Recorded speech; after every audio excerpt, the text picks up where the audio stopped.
Hi everybody, I'm here to do a quick course walkthrough for you.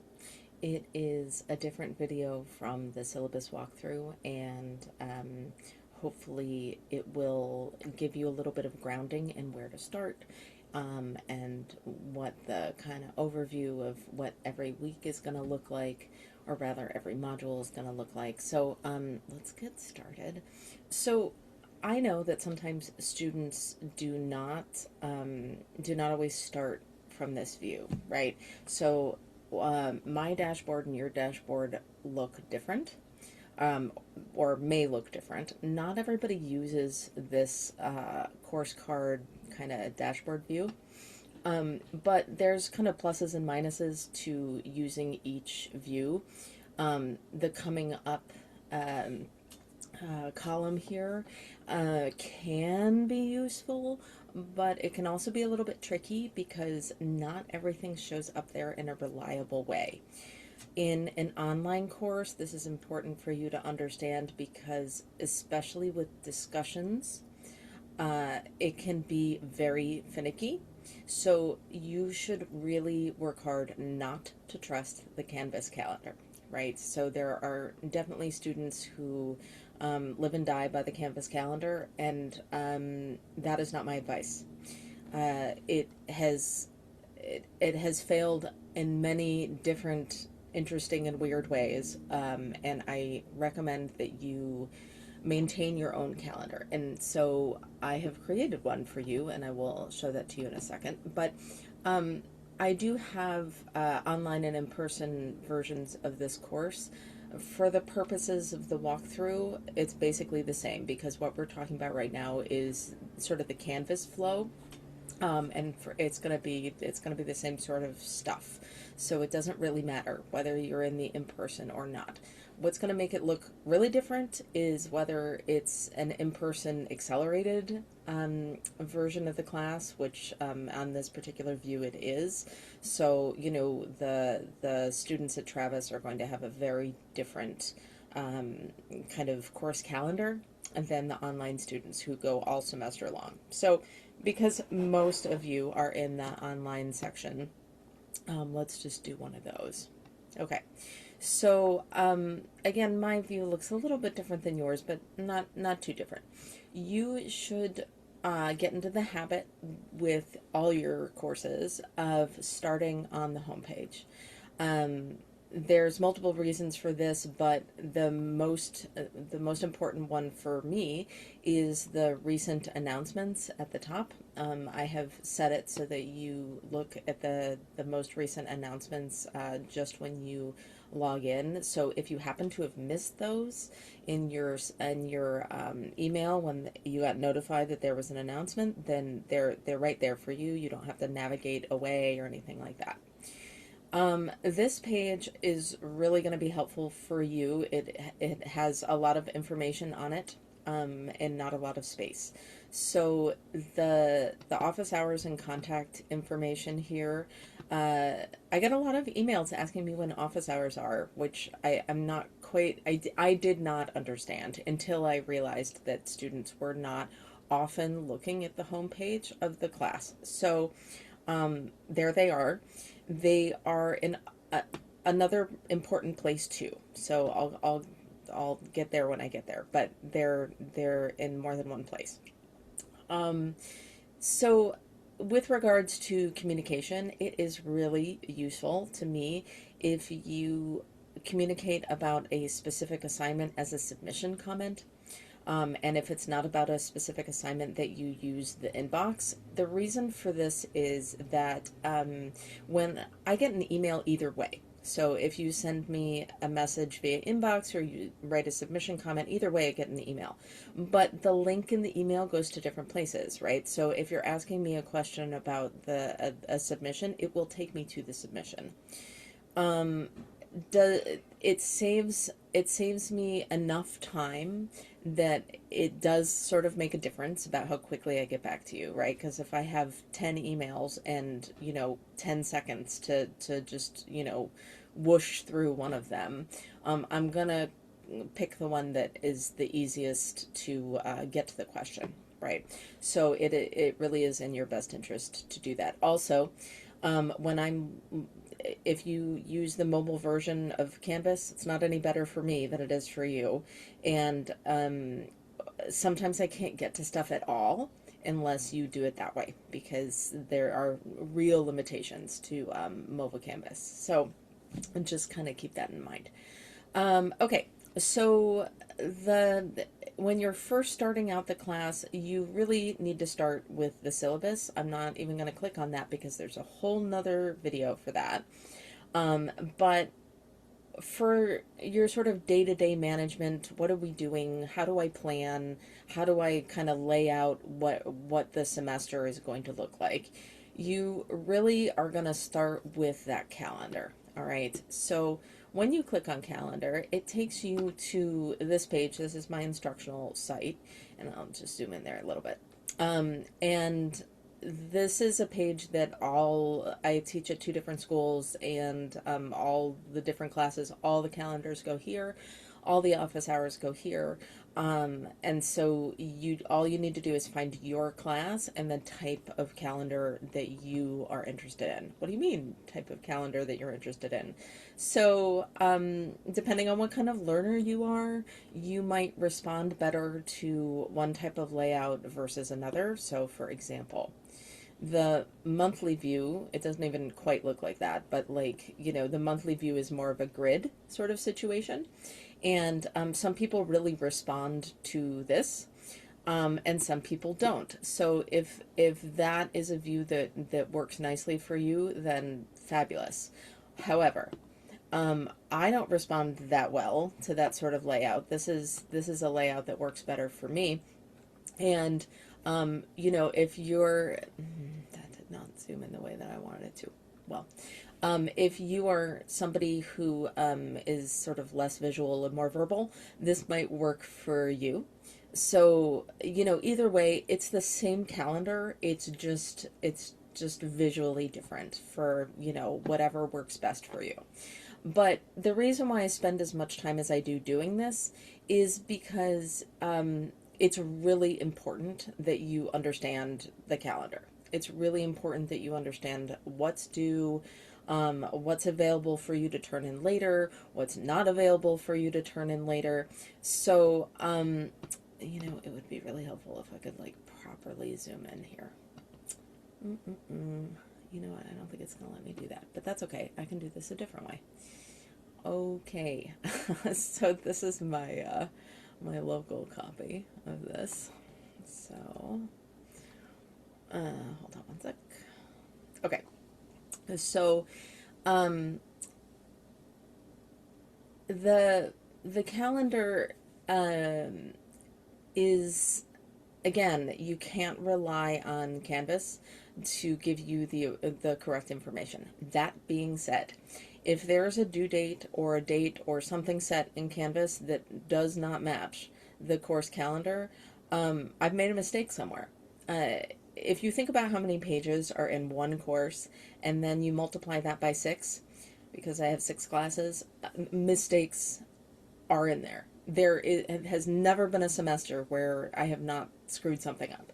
So, it's just a numbers game. Nobody's perfect, right? So, if something isn't matching, let me know and I will fix it as quickly as possible. So, don't just suffer in silence or guess or anything like that. I make mistakes, just let me know and I'll deal with it. Okay, so here's how this works, right? I have created your calendar by the beginning of the week. Okay, so everything is due unless there's something sort of off cycle, and sometimes there is, but for the most part, everything is due on Sunday night. The question is not whether it's due. The question is whether it locks. Okay, so what's the difference? The due dates are there because that's what populates your to-do list, right? I know that you're looking at that, and it serves as a prompt for you to make sure that you have that assignment on your radar, you have that task on your radar to get done, and that does not necessarily mean that that due date is your drop dead date, right? I know there are instructors like that, but I'm not. So the quizzes and the class checks, or the lecture checks, I'm sorry, those do lock on their due date. The due date and the lock date, with very few exceptions, are the same. And that's to keep you on track with the lectures and with the reading. Because if you get behind in the lectures and the reading, you are really going to struggle. So the lock date for those is what's keeping you on track.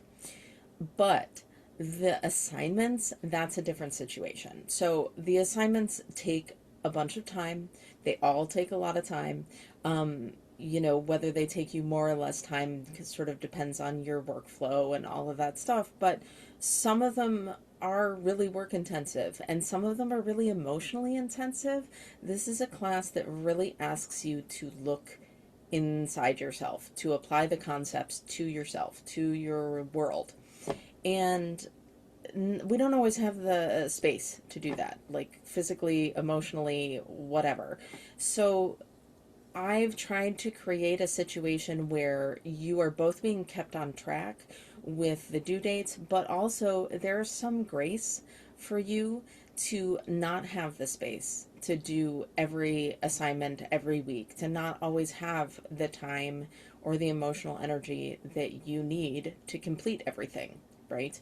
So if you have to pick, if you know that the quiz is going to lock, but the assignment has another week or two, then do the quiz, right? Because it's going to lock and you're going to lose an opportunity to get those points. But the assignment, you can, wait till you're calmer.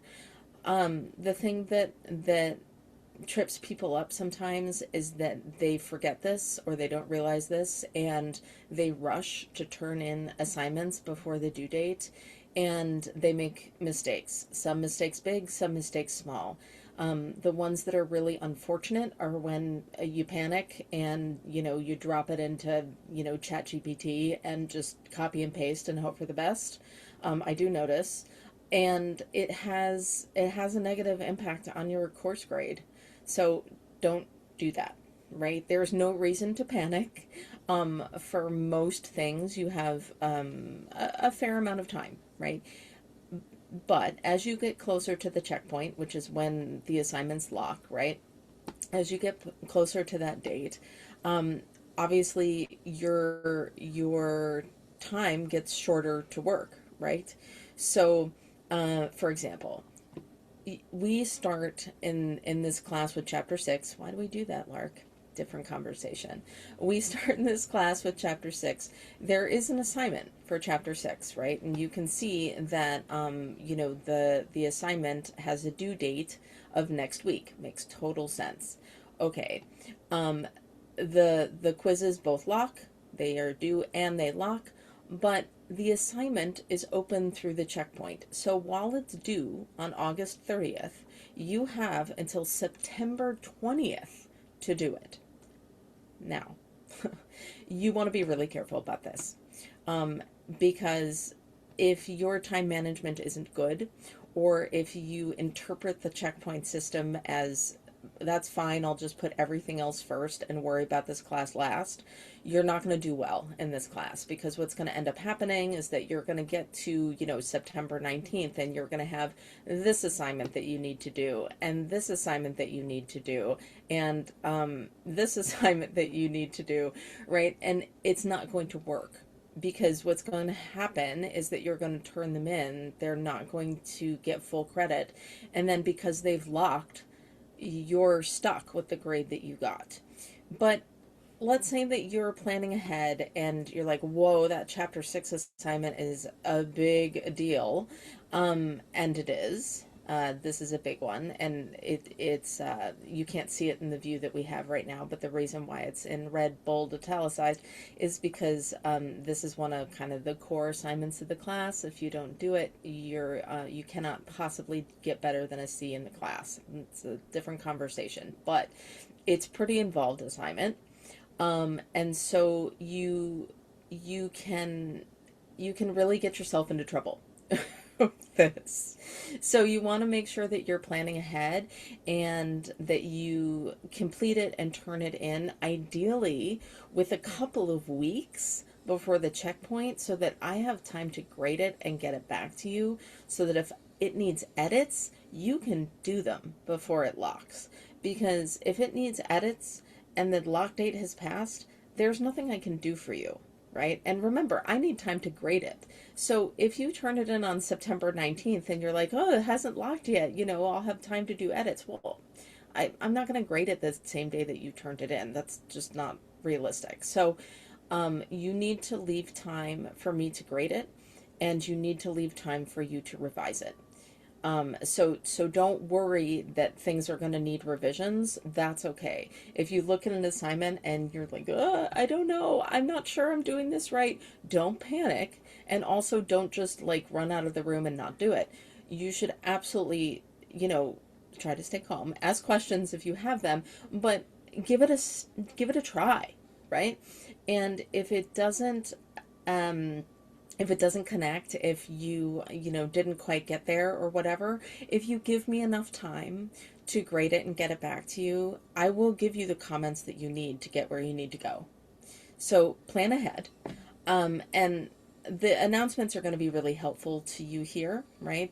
Every week you're going to get announcements for the module or modules that are opening in that week. So again, if you're in a class that's 8 weeks long, 2 modules every week, right? But in a class that goes all semester, it's going to be 1 module.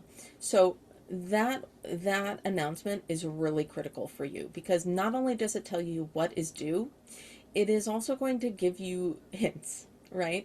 It's going to tell you where the pitfalls are. For example, when you get the announcement about Chapter 6, it's going to say, listen, this assignment takes kind of a long time, and it's really important that you get it into a passable form, because if you don't, then you can't do better than a C in the class. So give yourself a good amount of time to do it. All of that stuff is going to be in the announcement.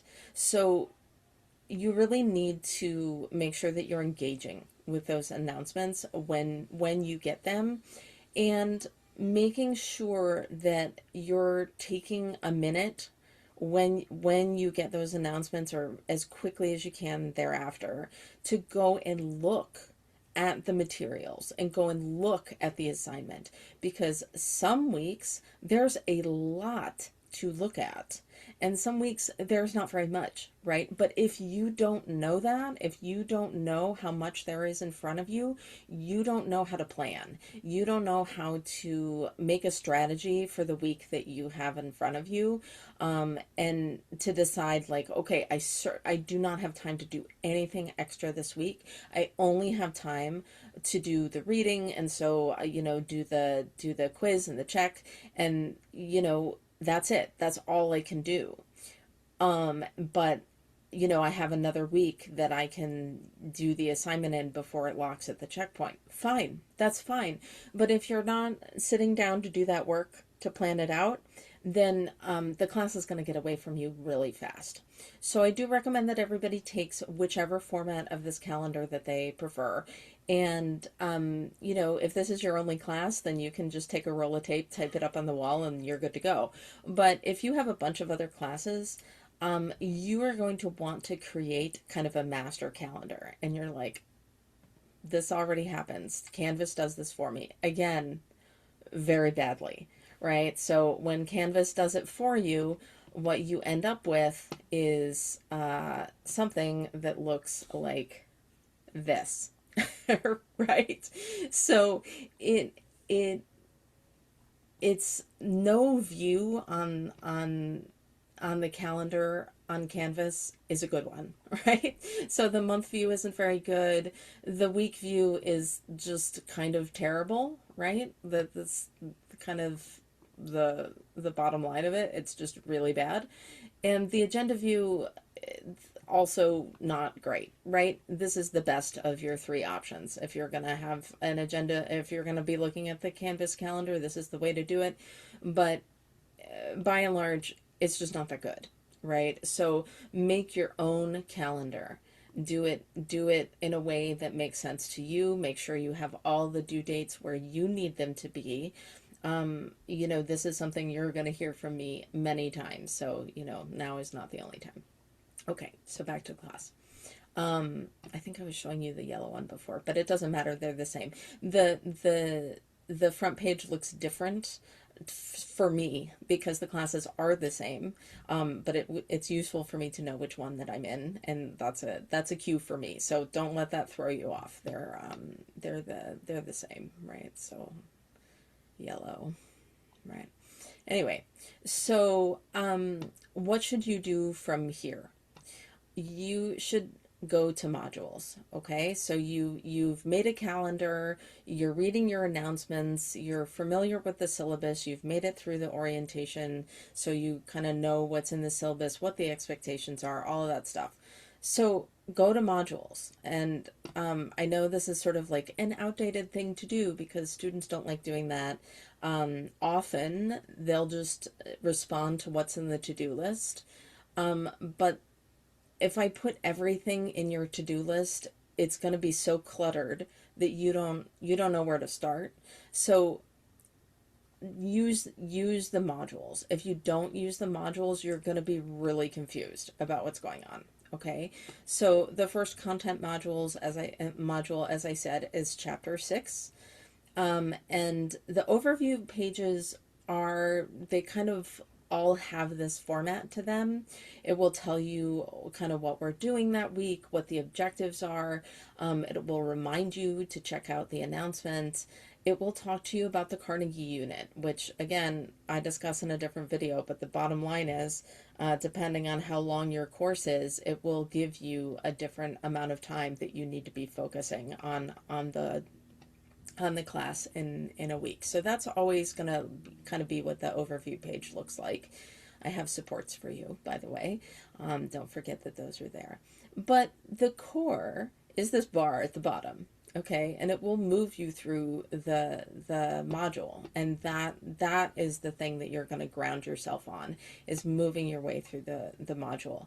The beating heart of your module is this page, the required readings, videos, other module materials for whatever chapter you're reading, okay? The top part is all the same, but the module materials, those are all different, right? So every module is going to have different materials. It's going to chat to you about the textbook, and then there's going to be videos, lectures, there's all sorts of things. The lecture isn't, for this particular chapter, isn't in here yet, but there's all sorts of stuff in here, and you know, some of it is text and some of it is not, but this is the content that you need to have in order to go forward and do the check.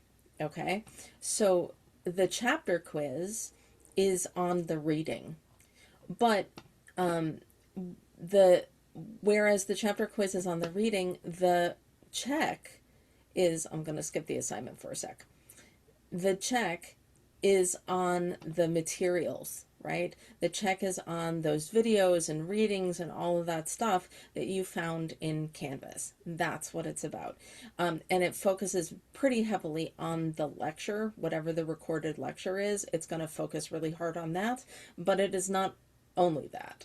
So just kind of keep that in mind. And then the assignment, the assignment is, again, often not deeply closely related to the materials directly. Like it rarely asks you to go back to the materials and, you know, do something with them. Sometimes, not very often, but like it's asking you to do thinking around the topic. Chapter 6 is learning.